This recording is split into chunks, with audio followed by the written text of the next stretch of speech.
day mga ka-dimples. Para DC Monarch tayo. Sophia model. Maulan na. Kita nyo to guys. Yan. Ang tawag dyan sa groove na yan ay drip molds. Yan ang purpose yan guys. Para yung tubig na yon yan. Yan. Natulo na yan. Hindi gagapang papunta dun sa loob. So, yan ang pinaka-limiter niya, no? Boundary niya. Yan, okay. So, de-demo ko sana yun nung nakaraan, pero at least ngayon yung ulan na yung nag-demo para sa atin.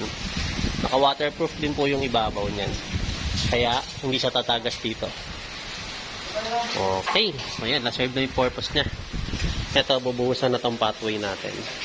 At sa loob, tuloy-tuloy pa rin ang skin coating ceiling frame. Bisitahin natin itong likuran. Okay, so ito yung ating backside. Ayun guys. Kailangan butasin kasi mapupuno yung gutter. Pero yun, ilang araw ng babad yan. Parang isang linggo na yata ang babad yan. Pero wala talagang tumagas. And yung concrete gutter natin, tuyong-tuyo pa rin siya hanggang ngayon. Ayun.